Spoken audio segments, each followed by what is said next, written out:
Assalamualaikum warahmatullahi wabarakatuh. Waalaikumsalam warahmatullahi wabarakatuh. Om Swastiastu, Namo Buddhaya, Salam Rahayu, Salam Kebajikan, Salam sejahtera buat kita semua. Bertemu lagi bersama kami di channel Pencari Jalan Pulang yang membahas kajian-kajian dalam ilmu tasawuf. Disclaimer ya, ilmu tasawuf itu adalah ilmu spiritual. Jadi kita tidak membahas religius ya. Fikih lah, kita gak membahas fikih, tapi hal-hal yang spiritual.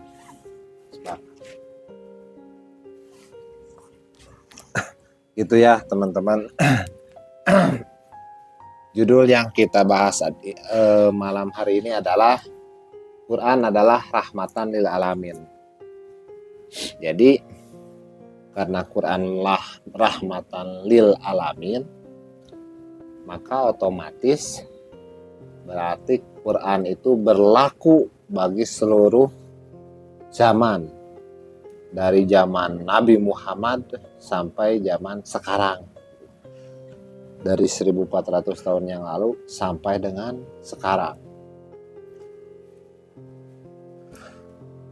Di dalam Quran, saya ngutip beberapa ayat saja ya, dibunyikan bahwa akan ada utusan dari setiap zaman dari kaummu sendiri, menggunakan bahasamu sendiri. Kalau Al-Quran itu adalah rahmatan lil alamin, berlaku hingga sampai saat ini, otomatis ayat tersebut, kalimat tersebut juga harus berlaku, ada utusan di setiap zaman gitu. Terlepas dari ilmu tafsir lah gitu. Karena sesungguhnya itu tafsir dari seseorang. Yang namanya tafsir dari seseorang berarti translate dari kepala. Sedangkan sesungguhnya karena Al-Quran itu hanya bisa disentuh oleh roh, bukan oleh kepala, oleh roh yang disucikan sebagaimana dalam Al-Waqiah 79, maka sebenar-benarnya tafsir adalah berlaku bagi orang yang telah beserta dengan Tuhan selaku pelapal Al-Quran itu sendiri, pelapal firman-firmannya.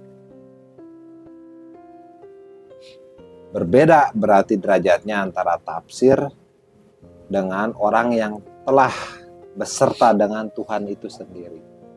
Sebab dia tahu makna intisari daripada Quran itu sendiri. Jadi kita lepas dululah dari tafsir atau asbabun nuzul yang dari sudut pandang fikih itu. Yang jelas kita tafsir atau artikan per kata lah ibaratnya. Dimana dari kata-kata Al-Quran ini, ayat ini dan ayat ini salah satunya ya.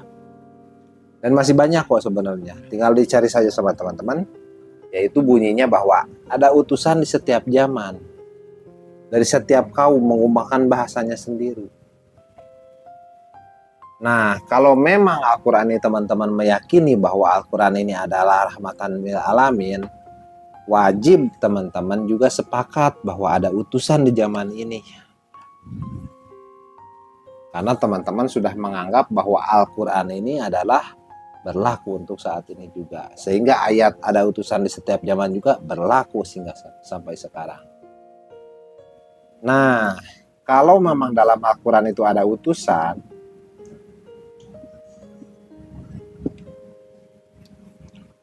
atau disebutnya Rasul,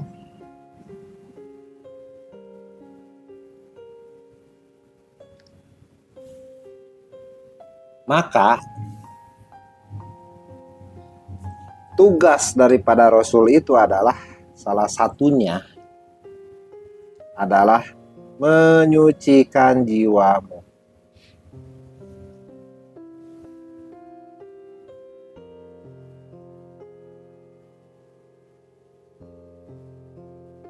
atau tazkiyatun nafs, bahwa tugas Rasul salah satunya adalah menyucikan jiwa.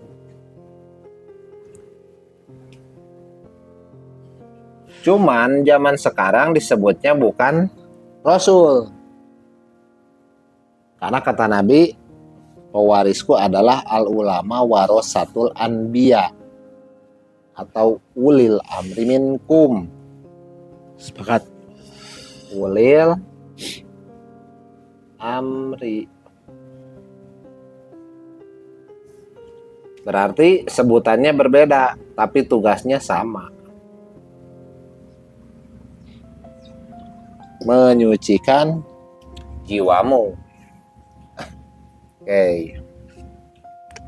Sampai sini bahwa Al-Quran berlaku hingga sampai saat ini, di mana ada utusan di setiap zaman. Utusan di setiap zaman itu disebutnya adalah al-ulama warasatul anbiya atau ulil amri minkum.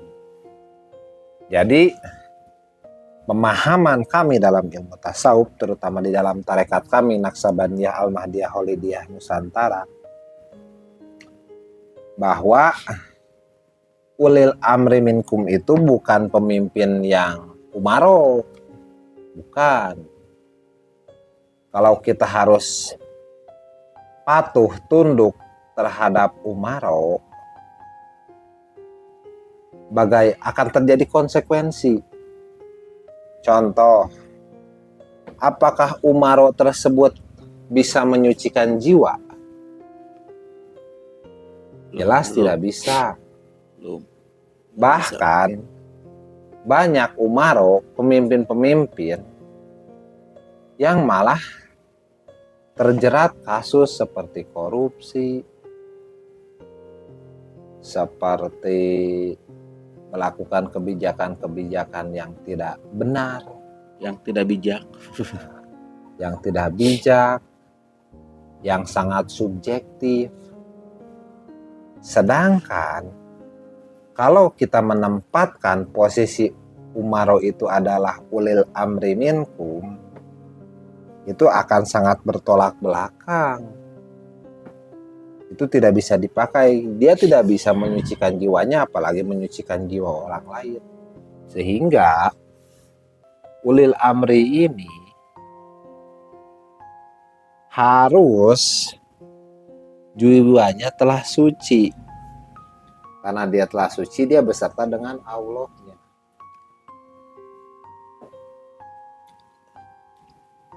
Ini channel pencari jalan pulang ya? Ya.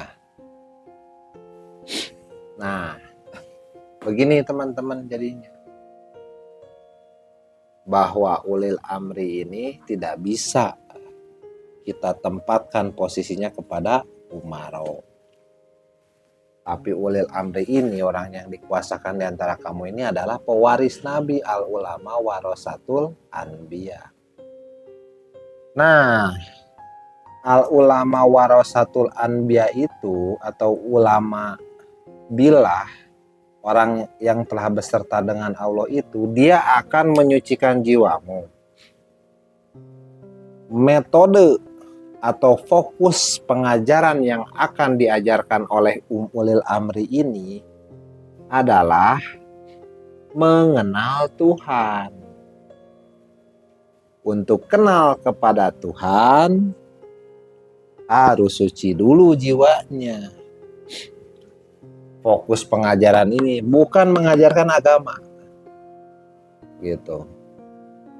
Karena agama akan otomatis akan dia kenali apabila dia telah kenal dengan pencipta agama itu sendiri. Sebab agama itu adalah sistem Tuhan. Makanya ini fokus pengajarannya akan mengajarkan untuk kenal kepada Allah, bukan mengajarkan kenal kepada agama. Kalau teman-teman belajar agama tanpa mengenal Tuhannya, teman-teman dapat cangkang tanpa dapat isi. Gitu. Teman-teman gak akan pernah bisa sholat khusyuk. teman-teman tidak akan pernah mendapatkan kehusuan dalam sholat karena teman-teman baru dapat cangkangnya sholat. Berbeda dengan teman-teman apabila telah kenal Allah.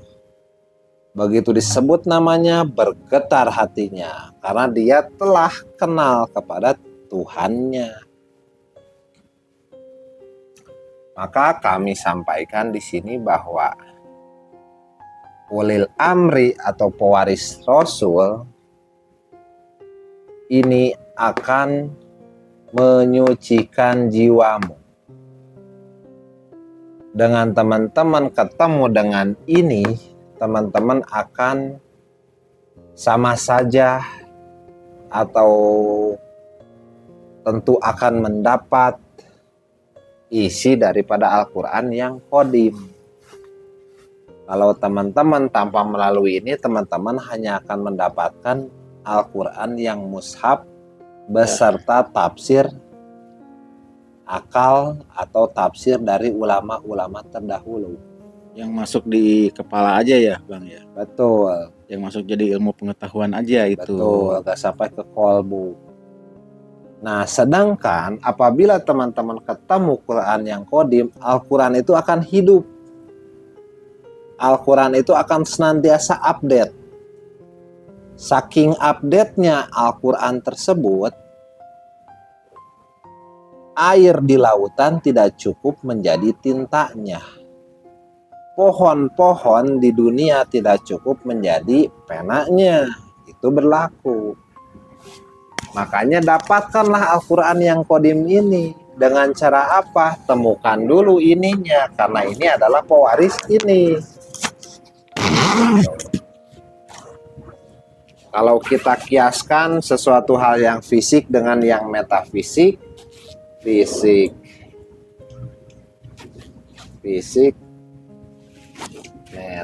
metafisik.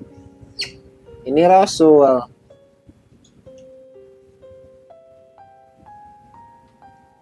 Jahirnya apa? Nabi Muhammad. Turunannya apa? Masih Rasul. Jahirnya apa? Ulil amri. Bukan Nabi lagi. Atau mursyid. Wali, Mursyid. Gitu. Ini isinya adalah ini. Kias. Ini presiden. Kias. Presiden.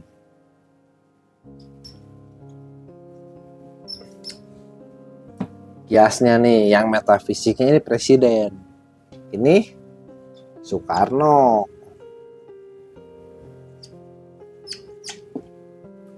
Kesini tetap presiden.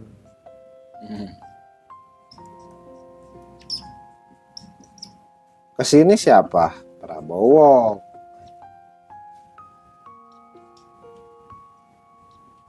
Ini robah. Isinya tetap presiden. Gitu. Ini awalnya apa? Awalnya Nabi. Berubah menjadi ulil amri. Karena ini apa? Kullu nafsin daikatul maut. Berubah-ubah jasadnya. Begitu teman-teman.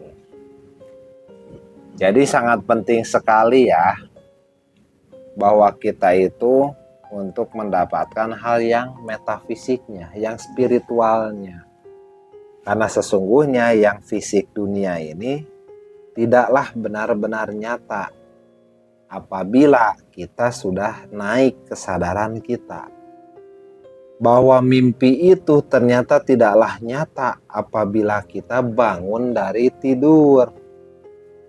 Nah, berlaku pula dengan kehidupan kita ini, ternyata ada kenyataan yang lebih nyata ketimbang kenyataan ini. Bagaimana cara kita melewatinya? Kita harus naik dimensi kesadaran melalui apa? Kematian. matikanlah dirimu sebelum kamu mati. Mintalah kematian jika kamu orang yang benar.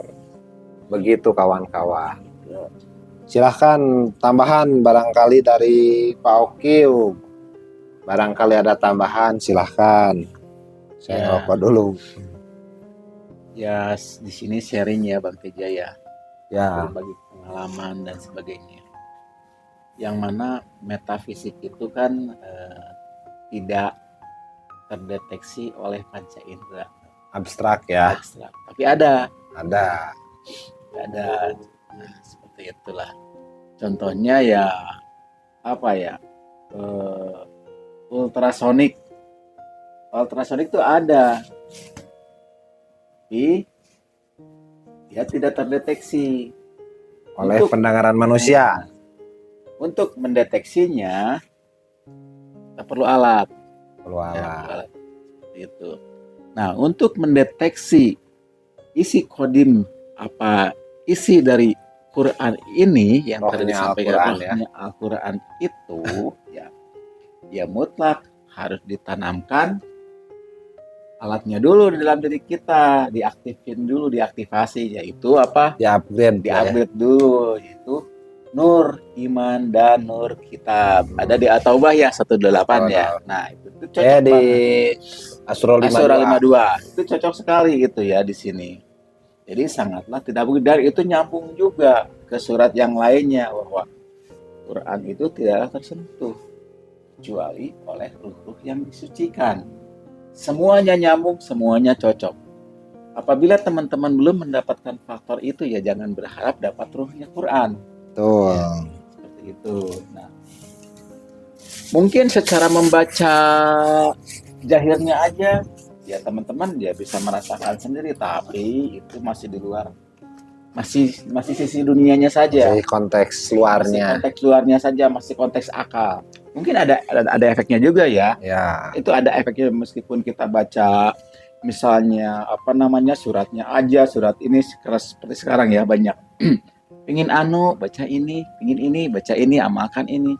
Itu tidak menjangkau yang ultra, tidak menjangkau yang kodim, malah nantinya akan terjebak di ahli kitab itu. Ya. Pemahaman aja, dan itu sangat rentan sekali, sangat beresiko sekali kepada perselisihan kepada perselisihan, karena setiap orang pasti merasakan sensasi atau efek yang berbeda-beda, sama. Subjektivitasnya keluar masing-masing. Si A, si B, si C begitu mengamalkan suatu amalan pasti hasilnya akan berbeda-beda. Sedangkan Quran ini tidak boleh ditafsir-tafsir, tidak boleh dibeda-beda. Ya. Dia harus top down. Harus satu. Ya. Harus satu gitu. Kalau A di atasnya ya A gitu. Nggak bisa itu si A misalkan menafsirkan begini, si B menafsirkan begini, nantinya dieker-ekeran itu nanti. Saling menguatkan pendapatnya, saling menguatkan keyakinannya. Contoh nih Pak Okiu, contoh nih. Pak Okiu tiba-tiba dapat ayat pemahaman katakanlah dari Al-Quran yang kodim. Begitu Pak Okiu kemukakan kepada saya tuh di sini ada pengakuan. Ya, jujur. Bener itu dari Tuhan itu, gitu loh. Karena kita ditanamkan software yang sama, di-upgrade kepada posisi yang sama, gitu kan. Kita sudah diinstal juga, gitu. Begitu Pak Okiu mengeluarkan statement, kadang kata-katanya nggak logis, ngawur lah gitu. Ngawur, gitu kan. Ngawur. Sebenarnya logis kalau kita dari sudut pandang yang lebih tinggi. Tidak logis karena pemahaman ilmu kita yang kurang, gitu. Nah begitu Pak Okiu mengeluarkan statement ya, yang gini, nah itu dari Tuhan ini. Wah, tapi kalau Pak Okiu yang mengeluarkan statement berdasarkan pemahaman akalnya, beda juga rasanya. Oh itu bukan dari Tuhan. Meskipun itu benar ya. Iya, berarti secara akal manusia, secara ilmu relatif dunia, logika dunia, itu sangat benar, gitu kan, statement itu. Tapi bagi seseorang yang posisinya telah ditanamkan nur kitab juga, gitu. Begitu teman kita, saudara kita mengeluarkan statement dalam ilmu ini atau apapun, ternyata itu keluarnya dari kepala teman kita, bukan dari Quran Qadim yang ditanamkan dari dirinya, kita juga akan terasa reaksinya, oh bukan, itu bukan dari Tuhan, tapi itu dari kepalamu gitu. Cuman kita yang menghargai saja gitu, tapi kita sudah punya penilaian. Nah, itu dia. Itulah yang dinamakan kita itu berdimensi-dimensi. Tuh. Ya.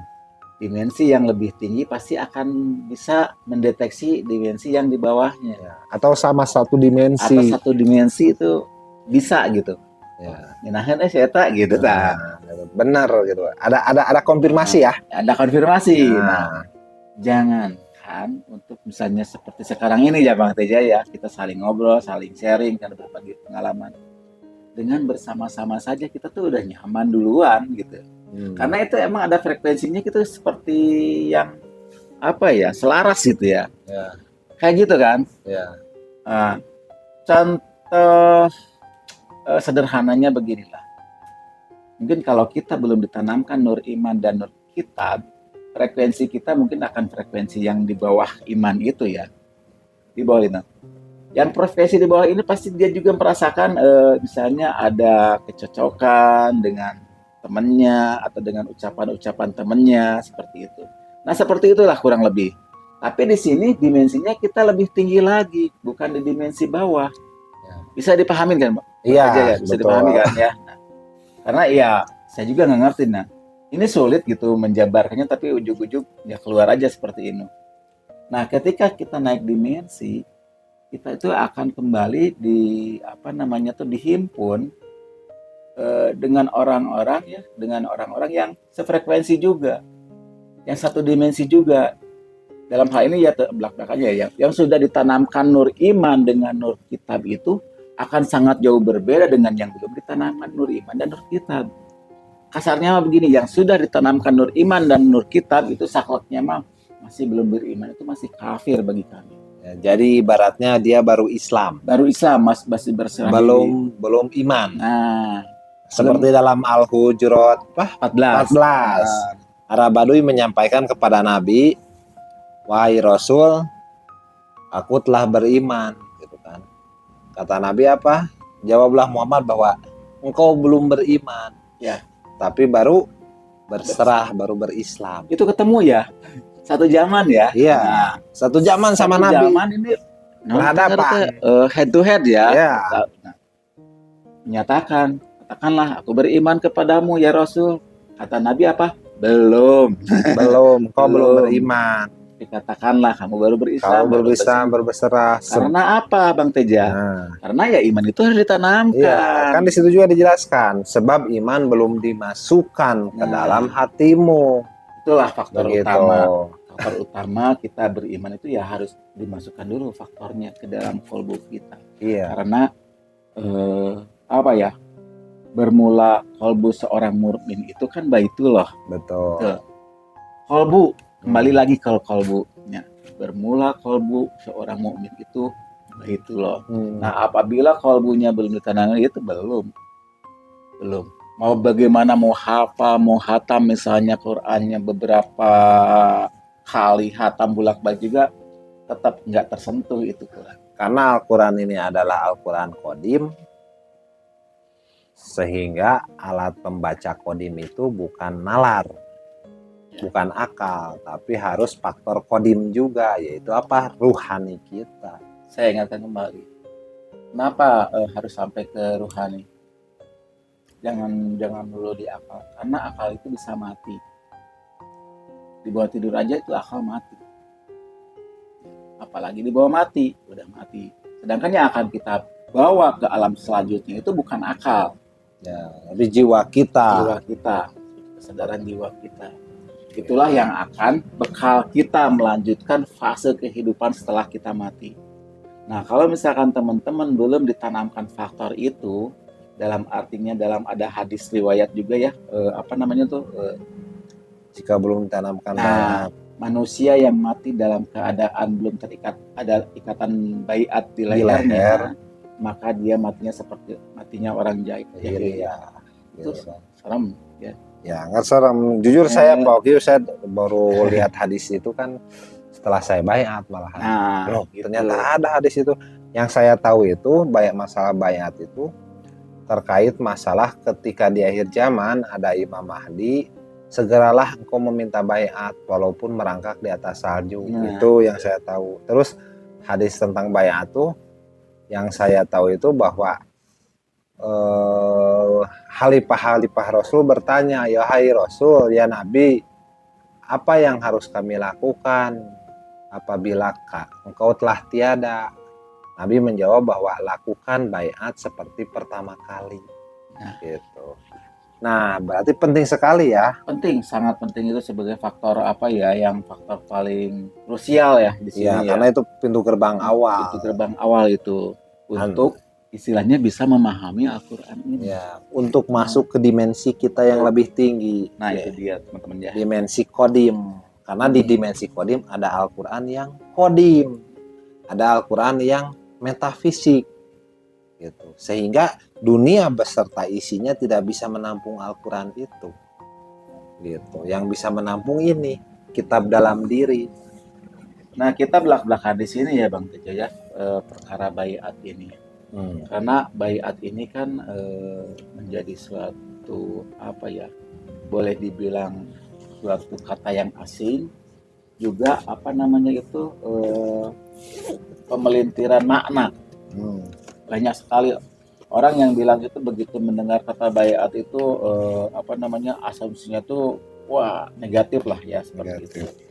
Nah, di sini kami mencoba memaparkan, meluruskan lah ya, bahwa baiat itu kan istilahnya mah mutlak itu, bahwa baiat itu proses penanaman nur iman dan nur kitab dalam kolbu kita. Nah, mungkin teman-teman nanti ke depannya selanjutnya kalau misalnya itu seperti apa bla bla bla blanya ya, itu kan harus ketika misalkan ini masuk akal gitu ya, diterima akal ya lanjutlah gitu ya, karena ini bukan teori, karena perkara baiat itu tidak bisa dijabarkan secara teori, rasanya bagaimana, tetek bengeknya bagaimana, itu karena ini ilmunya ilmu praktek, harus teman-teman sendiri yang istilahnya terjun langsung.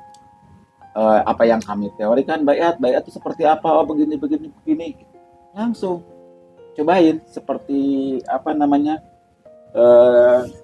saya bikin kopi segelas kopi bawa kopi ini nih. Nah, begitu kopi ini setelah disiapkan, kami sodorkan ya, bukan omong kosong gitu, kami menawarkan kopi, ada kopinya gitu.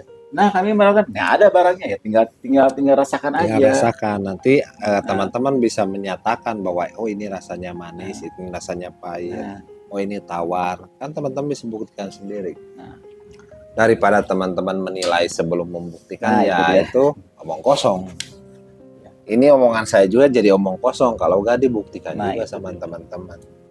Begitu. Kami menyampaikan tentang Quran rahmatan lil alamin, tentang iman, tentang ulil amri dan sebagainya, itu hanya omong kosong belaka. Tapi kami apa namanya tuh, nih ada barangnya, kopi, nawarin kopi, nih ada barangnya, teman-temannya silahkan aja cicipin gitu. Seperti rasanya itu nanti akan tahu sendiri. Terus kalau saya bilang manis, karena teman-teman merasakan, pasti teman-teman akan menolak juga. Gitu. Cuman ya itu harus dibuktikan. Setelah teman-teman baiat, wajib teman-teman melaksanakan kurikulumnya. Satu hal nih yang saya dari semasa sekolah Bang Teja sering disampaikan gitu dari guru-guru atau siapapun informasinya, bahwa Quran itu sebagai keajaiban dunia. Pernah dengar ya? Pernah saya juga. Saya itu dari dulu bertanya-tanya, ajaibnya di mana gitu kan ya. Ajaibnya sebelah mana gitu kan. Orang cuman dogmatis Quran sebagai keajaiban dunia. Harus saya buktikan toh. Ya. Nah, disinilah pembuktiannya. Ya. seajaib apa itu Quran. Seperti itu mungkin Bang Teja. Jadi ada keajaiban yang baru diukur oleh nalar logika. Begitu teman-teman mendapatkan penanaman nur Quran, nur kitab, teman-teman akan lebih luar biasa lagi. Oh, gitu. Gimana ya? Bahkan ini pengalaman saya sih. Saya mendengar lantunan ayat-ayat Al-Quran. Percaya ya, bahwa begitu lantunan ayat-ayat itu dibacakan dan dibacakan artinya oleh orang lain dalam televisi, saya tuh justru mendapatkan pengetahuan yang menyatakan bahwa tafsirnya gak tepat ke situ gitu loh. Tafsirnya justru yang bener yang ini loh. Cuman saya gak bisa meredaksikan, tapi saya memahami gitu. Jadi yang keluar itu, oh itu, nah kayak gitu. Itu kurang tepat sebenarnya, maksudnya ke sini loh. Dan itu update terus gitu loh. Ya omong kosong ya. Tetap teman-teman harus membuktikan. Karena begitu. malam ini juga kan bincang-bincang omong kosong. Yang aslinya mah udah praktek lagi kami gitu. Karena hidup itu terus berjalan ya. Berjalan. Jadi kalau kita tidak gerak, tidak melangkah, tidak maju ya semua ini omong kosong. Ayatnya nanti ayat Al-Qurannya gak nambah juga ke kita. Gitu. Penambahan nur Qurannya gak nambah. Nah, setelah kami praktek, ya akhirnya fungsi Al-Quran yang mushaf itu apa? Sebagai referensi, dicocokkan dengan pengalaman kita. Oh ini ada ayatnya. Jadi match gitu loh. Oh ini ada, oh ini ada. Artinya di sini kami itu bukan yang sekedar yakin atau sekedar ainal yakin, tapi mengalami hakul yakinnya seperti itu. Nah, terus pantas dalam Al-Quran dinyatakan bahwa jika kamu tidak mengerti, tanyakanlah kepada ahli zikir. Nah, cari tuh ayatnya, ayat berapa ada. Gitu. Memang ada tafsir lain bahwa jika kamu tidak mengerti, tanyalah kepada orang yang berilmu pengetahuan. Tapi ayatnya di situ ahli zikir kata-katanya kan, gitu, zikri, gitu, ahli zikir. Di situ berarti kita terus tanya kepada ahli zikir.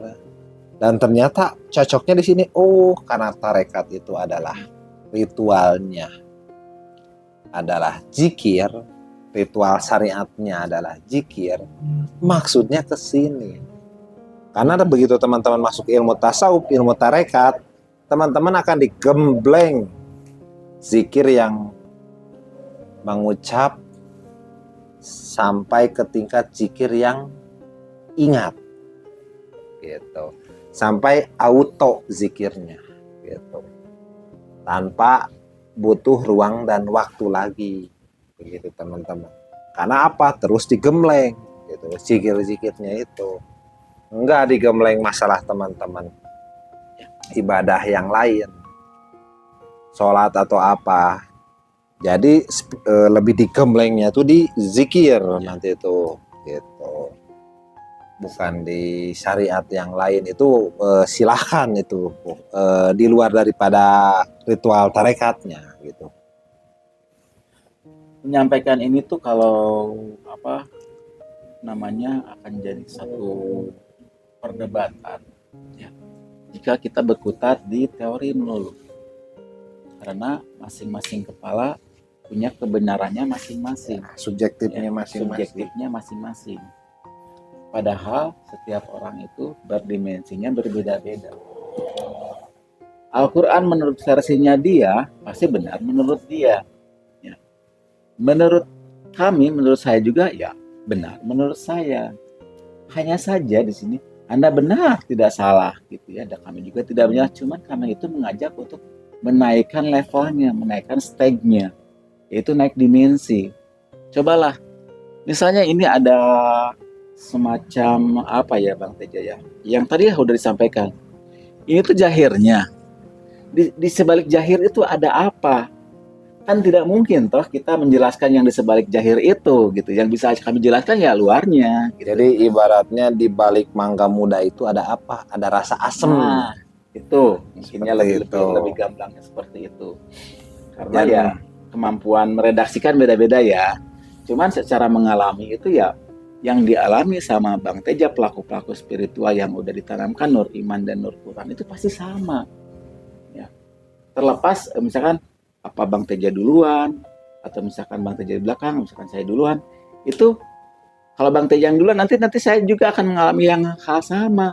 betul. Teman-teman juga pasti akan mengalami hal yang sama. Karena bertambah kitab dirinya Nah, itu. kitab dia bertimbang. Al-Quran di kitab dirinya bertambah. Sebagaimana Nabi Muhammad juga mengimani Nabi Isa. Nabi Isa mengimani Nabi Musa dan mengimani nabi-nabi lain karena mengalami perjalanan spiritual yang sama. Tidak eker-ekeran misalkan kata si ini dalilnya begini, tafsirnya begini, tidak begitu. Ya. Jadi di sini kita tidak membuat aturan baru. Tidak. Justru di sini tuh ternyata di sini kita membuktikan bahwa aturan itu tuh benar. Ya. Benar kata maha benar. Yang top down itu ya. Iya. Tidak boleh membenarkan karena akal saya. Ucap saya mah gini-gini, kukuh gini, nggak bisa gitu. Karena kalau sebatas kebenaran tingkat akal, itu ibaratnya seperti angka 6 dan angka 9. Menurut Pak Okyu terlihat angka 6, menurut saya terlihat angka 9. Itu kebenaran akal. Itu juga tidak salah. Tidak salah. Di dimensi akal. Iya. Tapi begitu kita naik ke kesadaran yang lebih tinggi, saya menyadari bahwa kedua orang ini tuh benar secara sudut pandang mereka. Begitu kita naik di kesadaran yang lebih tinggi, kita akan menyadari bahwa keduanya juga benar kok. Gitu. Jadi kita tidak akan menyalahkan. Makanya di sini kita tidak menyalahkan agama lain. Dan tidak juga membenarkan juga. Gitu kan. Bahkan saya sering bilang bahwa setiap agama itu benar dan semua agama itu benar dan semua agama itu salah. Benar dan salahnya agama itu apabila si pemeluk agama telah mencapai makom hakikat daripada agama itu. Karena begitu mereka mencapai makom hakikat isinya dari agama itu, pasti dia akan menemukan Tuhan yang tak bernama itu. Yang jadi masalahnya dalam pelaku-pelaku agama, apakah mereka telah menemukan utusan dari Tuhan itu? Gitu. Jadi dalam agama apapun, katakanlah gak perlu agama gitu. Sementara teman-teman ketemu dengan utusan Tuhan itu, teman-teman nanti akan otomatis beragama. Sebab teman-teman akan diajarkan mengenal kepada pencipta agama. Makanya lah ada istilah awaludin marifatullah. Awal mula orang beragama itu awal mula ketika dia kenal Allah. Otomatis itu beragama. Kalau mau dibilang agamanya apa, terserahlah. Yang jelas kita telah kenal dengan Tuhan dan beserta dengan sistemnya. Dan itulah beragama gitu. Artinya gini ya Bang. Kalau misalnya kita sudah ketemu istilahnya kodinnya atau ruhnya, otomatis yang bimbing kita tuh bukan mushaf lagi. Sebagaimana kita kan berkiblatnya bimbingannya tuh dalil dari Quran dan hadis. Ya, di penjara akal di ya. penjara akal. Tapi kalau kita sudah istilahnya berizki memasuki dimensi yang lebih dalam yaitu ruhnya Quran dan ruhnya hadis, ya kita dapat bimbingan langsung. Cuman kita harus tetap bisa menjaga frekuensinya aja, channelnya aja. Karena di sini ada channelnya ya. Ada frekuensinya gitu yang harus tetap kita tersambung. Ya. Seperti itu. Jadi ada saluran Tuhan, ada channel Tuhan, ada frekuensi Tuhan yang harus kita jaga, stay tune di sana. Nah, selanjutnya apa kalau kita sudah bisa tersambung dengan frekuensi Tuhan tersebut? Di sini kan saya tuliskan juga nih teknologi Quran.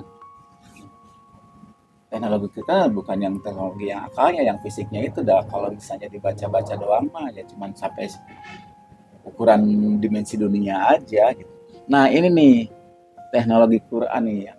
Kalau kita sudah misalnya bisa berkekalan dengan Tuhan terus bersanding terus dengan kira-kira apa sih yang nggak ada? Gitu. Di sini kan Tuhan itu kan segala ada, Pemilik semesta. pemilik semesta. Tuhan Oh, itu iya. bukan di atas bumi, di atas Nah. langit, tapi meliputi bumi dan langit dan semesta. Jadi pandangannya ini objektif. Mungkin pandangan subjektifnya begini. Kok teknologi itu mestinya begini, tapi kok kenyataannya begitu? Nah, akhirnya orang itu kan ke subjektif lagi, bukan melihat sisi objeknya gitu. Seperti itu. Jadi yang objek itu dicoba diukur oleh akal yang relatif. Nggak bisa karena objektif lebih tinggi dimensinya. Iya. Nah, itulah penyebab akar dari perdebatan dan segala macam itu, yaitu dibacanya sama akal. Gitu. Akal si A dengan akal si B tentu pasti berbeda-beda. Beda nalarnya ya. Nah, itu yang sering ini seperti ini seperti, akhirnya jadi perdebatan. Nah, itu yang nggak boleh.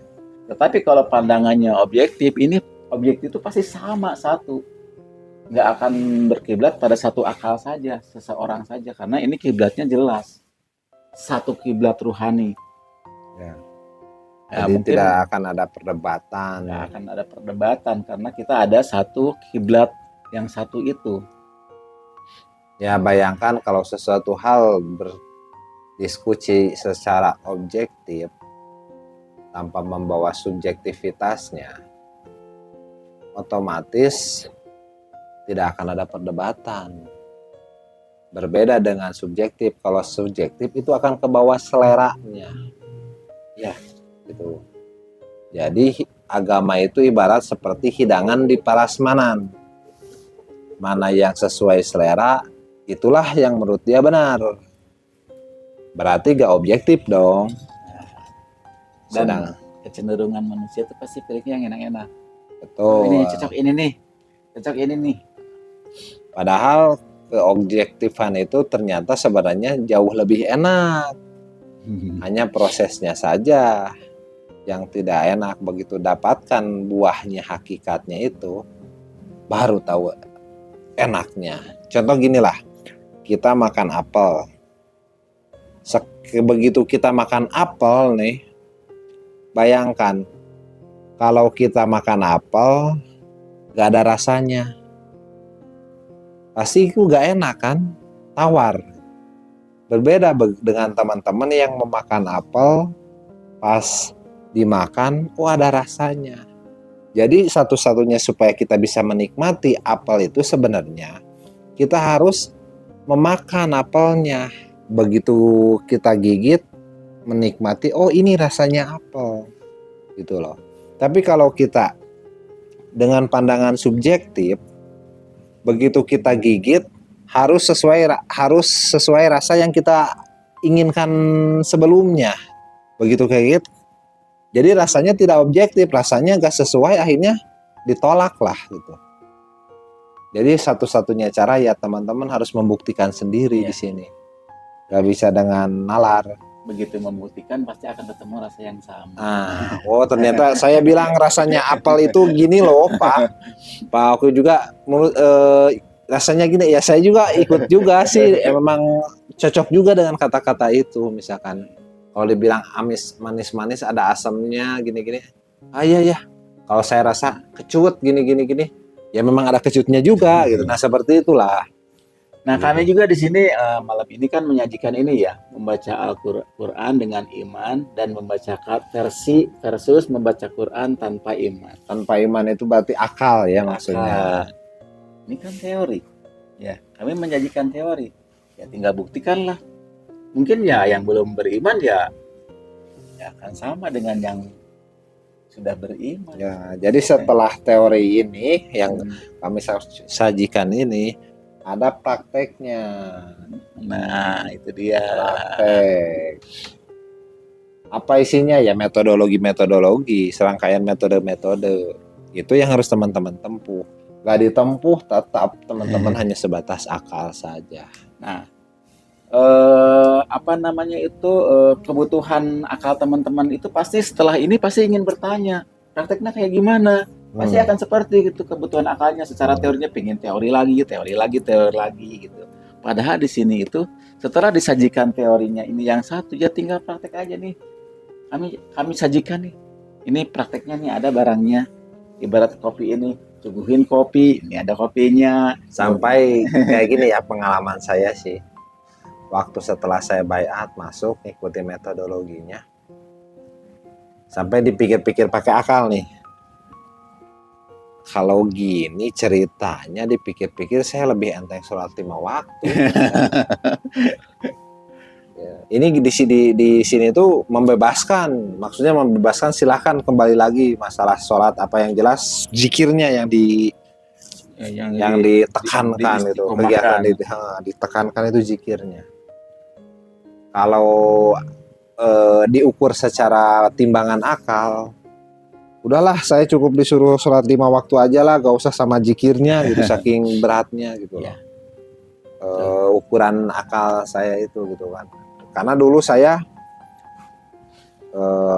karena sebelum saya masuk ke ilmu hakikat ini, saya awalnya kan dari syariat dulu, dari fikih dulu gitu. Saya pelaksana sholat 5 waktu beserta sunahnya gitu. Saya gak kelewat waktu sholat, sampai saya kejar waktu on time.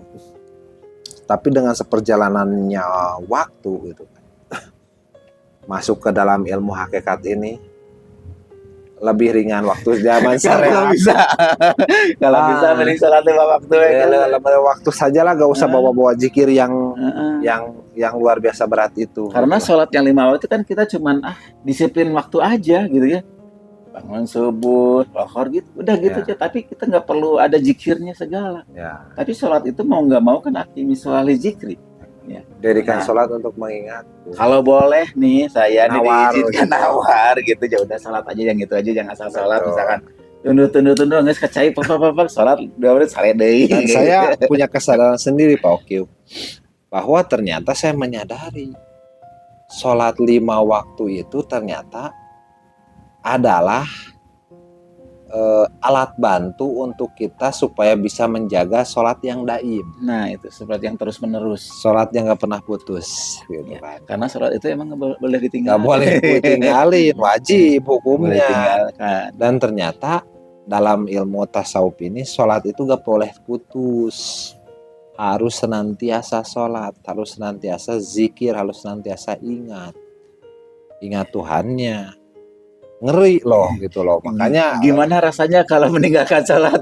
Iya, repot lagi gitu kita menjelaskannya ya, gitu karena harus disalahkan. Dan kita merasakan apa ya, kalau dibilang kiasnya energi lah, energi pada saat kita lemah dan energi pada saat kita kuat gitu kan, atau pada saat kita beserta dan tidak beserta, sehingga kita harus mencari bagaimana ini saya supaya bisa nyambung lagi pada Tuhan. Bukan nyambung, maksudnya bisa berkekalan lagi lah gitu. Karena teknik untuk menyambungkan diri kepada Tuhan sendiri itu kita sudah diajarkan teknisnya gitu loh. Cuman pada saat kita kiasnya dalam Al-Quran, sholatlah sambil berjalan kaki. Nah bagaimana kita supaya bisa sholat sambil berjalan kaki gitu loh. Karena bagi orang-orang itu adalah ayat-ayat mutasyabiat gitu loh. Tapi bagi kami itu sudah bukan ayat mutasabiat lagi. Tapi kita sudah paham di situ gitu loh. Kepercaya, buktikan.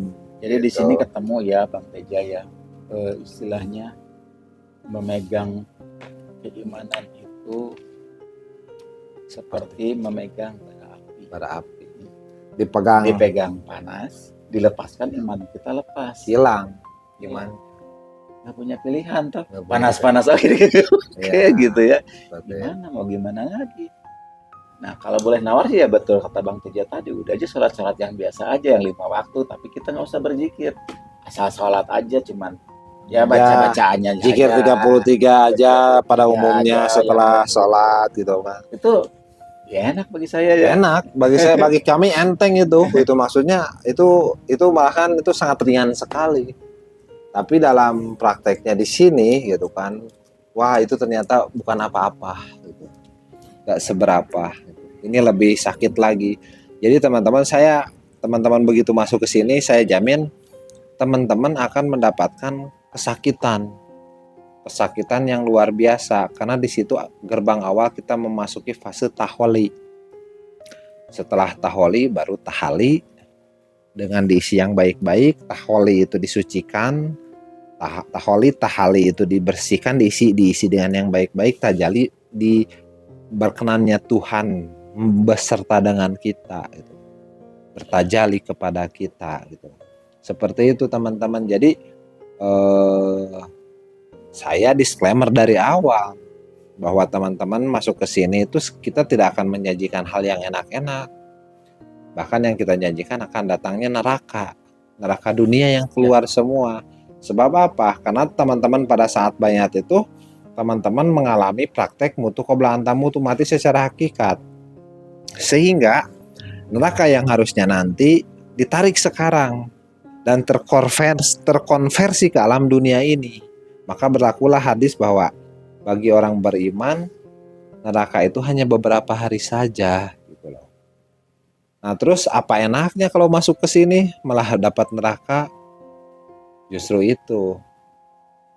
Karena kita nanti akan tahu bahwa di neraka pun ternyata enak. Cuman harus beserta dengan pemilik neraka. Contohnya Nabi Ibrahim masuk ke dalam api neraka, tapi api tidak membakarnya karena beserta dengan pemilik api, gitu. Sehingga kita tidak terpengaruh oleh dunia, gitu. Karena kita memang ditugaskan harus bisa melewati atau menyadari kepatamorganaan dunia ini. Karena dunia ini hanya sebatas senda gurau. Kalau kita menyadari bahwa dunia ini senda gurau, otomatis tindakan teman-teman apa? Tidak akan menuhankan dunia ini. Benar gak? Tidak akan sampai membunuh orang demi mengambil uangnya. Karena kita tidak menuhankan dunia ini. Ya kita biasa-biasa aja. Hidup yang penting kita melakukan kebaikan.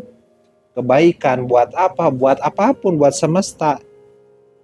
Supaya mendapatkan rahmat dan ridhonya, begitu. Ya. Apa tuh? Ya, mungkin di sini ada sedikit menambahkan ya yang tadi disinggung. Dunia, akhirat. Dunia itu kan syariat. Disebut akhirat itu kan karena dia hakikat ya.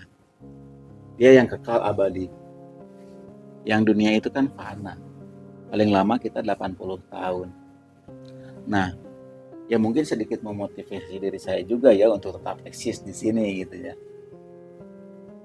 Dunia gitu ya, mau sholatnya sholat versi dunia itu juga nggak salah. Cuman yang dapatnya dunia aja, dia nggak akan bisa tembus akhirat. Nggak tembus ya? Nggak akan tembus. Gitu. Padahal dunia dan akhirat itu bukan dunia sekarang akhirat nanti. Itu paralel beriringan seperti jasmani dan rohani kita. Berarti akhirat itu udah ada dari sekarang juga. Udah ada dari dulu. Dari dulu. Sampai akhir juga sampai ada. Akhir juga gitu, yang awal dan akhir gitu. Ini mah cuman apa? Lamun iman singgah atau kumanya, Bang Rejat? Kalau nah inilah apa kias-kias seperti inilah yang memang harus dibungkus dengan kata-kata yang masuk. Misalkan contoh akhirat, dunia ini sebenarnya ada di baliknya akhirat gitu. Ya. Ya. Di sebalik dunia ini ada akhirat, seperti badan kita nih. Badan ini kan zahir itu kan dunia. Nah di dalamnya itu kan ada ruh. Nah ruh itulah akhirat. Gitu loh. Itu. Nah, ada kesadaran. Ada gitu kesadaran ruh gitu. Nah agar bisa menembus misalkan sholat kita supaya bisa tembus ke sini saat ini juga, karena harus saat ini juga, kalau tidak ya kita cuma dapat ini aja. Meskipun di dunianya mau bahagia, mau kaya raya atau sebagainya, kalau dia tidak bisa menembus akhirat ya ngubek di sini aja. Ngubek di sini aja, dia nggak naik gitu. Di sini aja terus bolak-balik. Pas sholat Allahu Akbar, keluar dunianya. Nah, pengen mobil ini, pengen uang ini, pengen sekali. Karena yang keluar dunianya. bayar hutang, hutang, kejar hutang, gitu. pengen sembuh dari sakit segala itu pasti seperti itu. Nah, salah satunya kalau yang sudah praktek apa? Begitu takbir Allahu Akbar, bergetar hatinya. Kalau dia dikasih kesadaran akal sedikit saja pada saat dia beserta dengan Tuhan, yang dia inginkan apa? Mati. Yang dia inginkan adalah pulang. Kenapa? Di sini Ini kebahagiaan sudah menanti. ya. Untuk apa lama-lama di sini? Pengen segera pulang. Makanya bagi orang mukmin dunia adalah penjara, gitu loh. Dan mintalah kematian jika kamu orang-orang yang benar. Begitu. Kalau teman-teman pada saat sholat boro-boro minta mati, pengen minta dunia semua, berarti kan teman-teman belum tahu di baliknya sholat ini, gitu loh. Seperti itu. Nah, mungkin di sini kan karena tadi di awal juga ada ya kedepannya oleh. Nah, kuncinya ada agar di sini bisa tembus ke sini tuh bagaimana? Ini kan alam tidak terjangkau, ya. Nah, ini fisika. alam terjangkau, ini kan ruang dan waktu. Ini tidak terbatas ruang dan waktu. Ini fisika, ini metafisika. Ini kan tentu harus ada istilahnya semacam apa ya? Jembatan gitu ya. Ada jembatannya yang bisa menembuskan ini. Yaitu kiblatnya kemana lagi, kan kita punya kiblat.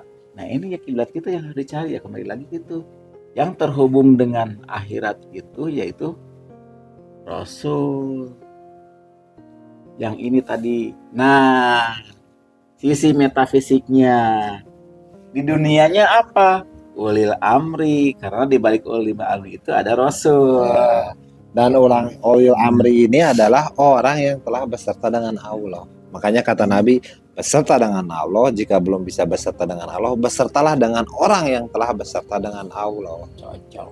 Gitu. Gitu. Sudah ada lagi tambahan? Ya mungkin sih kalau ayat-ayat seperti ini ya bisa teman-teman cari sendirilah, searching utusan, searching di aplikasi Quran, ketik aja utusan, banyak di situ frasa-frasa, kalimat-kalimat yang menyatakan bahwa di zaman ini juga sebenarnya ada utusan. Nah, sebutannya bukan Rasul gitu. Jangan sampai berpandangan keliru ya teman-teman.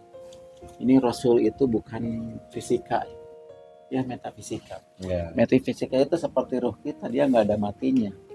Seperti itu. Ya kan presiden saya bilang tadi. Nah, presiden itu dari dulu juga ada, tapi kok robah-robah. Nah, seperti itu. Jadi Allah, Rasul, ini satu paket, makanya syahadatnya itu keduanya. Nah, yang jahirnya apa? Yang dibaliknya ini, ya, ada ini yang jahirnya. Ya. Di baliknya ini ada ini dan ini. Nah, inilah disebut nabi. Zaman dulu, sekarang apa? Al ulama warasatul anbiya. Ya. Atau ulil amri minkum, bukan lari ke umaro ya. Ini yakin makin pusing nih pemirsa. Gampang nama ginilah. Presiden ya, kalau tidak ada yang menjabatnya, bisa nggak ketemu presiden? Nah, gitu. Nah, kayak gitu. Jadi presiden itu harus ada yang menjabatnya. Yang menjabatnya itu pasti manusia. Nah, kayak gitu. Nah, segala mandat, amanah dan tetek bengeknya kekuasaan, tetek bengek presiden itu ada pada orang yang menjabatnya. Demikian juga Rasul. Kalau kita nggak akan ketemu Rasul, kalau kita nggak akan ketemu ulil amrinya. Gitu. Segala kewenangannya yang terhubung dengan, yang menghubungkan dengan alam metafisiknya. Ini metafisika ultra ya, Bang Teja, bukan metafisika. Metafisika itu ada dua ya, ada yang ke bawah, ada yang ke atas. Nah kalau kita nggak ketemu itu ya udah otomatis kita ke bawah. Dan manusia yang ini disebutlah rajanya manusia, Malikina. Gitu. Aku raja di langit dan aku raja di bumi, gitu kan. Aku yang awal dan aku juga yang akhir. Aku yang zahir dan aku juga yang batin. Gitu. Ada yang zahirnya berarti, gitu kan. Temukan dulu yang zahirnya, nanti ketemu yang batinnya. Jadi raja yang maha kaya itu yang mana, Bang Teja? Tuhan yang maha kaya itu, yang batin. Kalau yang lahirnya mah bisa aja melarat atau kayak gimana. Iya. Itu tidak ada korelasinya dengan kondisi dunia. Tapi hatinya kaya, gitu loh. Ya memang sengaja Tuhan kadang menyimpan mutiaranya, bahkan rata-rata ya. menyimpan mutiaranya itu di tempat yang busuk, di tempat yang buruk. Biar apa gak terjamah sama orang-orang yang hanya ada kesubjektivitasan itu gitu loh. Makanya untuk membuka sedikitnya gitu, ada terkoneksi kita mencari ini Tabir ya. tabirnya itu ya, bukalah tabir hati kita. Iya, jangan dilihat dari orangnya. Bukalah tabir hati kita gitu. Misalkan orang gitu, oh pasti ini ada sedikit, wah benar nih. Nah setelah benar ini kejar gitu ya. Jangan udah benar ditentang lagi sama akal. Iya, bahkan ini akan menyuruh membuktikan, bukan hanya berbicara saja begitu loh. Nah seperti itu ya. Oke, gitu aja ya Cukup teman-teman. lah, nanti Cukup ya. kita sambung lagi nanti di lain kesempatan, atau mungkin nanti ada ayat-ayat lagi yang lain juga ya. Nah, Sambung lagi malah gitu. Kita juga gak tahu kok jadi kesini awalnya Quran. ya nggak tahu ini kayak gini. Tapi ya beginilah. Ya, beginilah. Seperti itulah gitu. Karena Mungkin bukan keinginan kami. gitu. Percaya gak percaya bodo amat. Tapi teman-teman bisa buktikan sendiri. Sekian dari kami. Semoga bisa bermanfaat. Amin. Semoga bisa menjadi jalan buat teman-teman untuk menemukan Tuhan yang laisa kamislihi syai'un. Amin. Gitu. Supaya teman-teman yang mulanya sudah serius beragama jadi lebih serius lagi. Gitu. Sayang ya, udah capek-capek di dunia bebeakan, pikir ke sekolah tinggi-tinggi cuma dapat dunia aja. Nah, itu. Nggak tembus ke akhiratnya. Nah, gitu. Ya, itu. Billahi taufiq wal hidayah. Wassalamualaikum warahmatullahi wabarakatuh.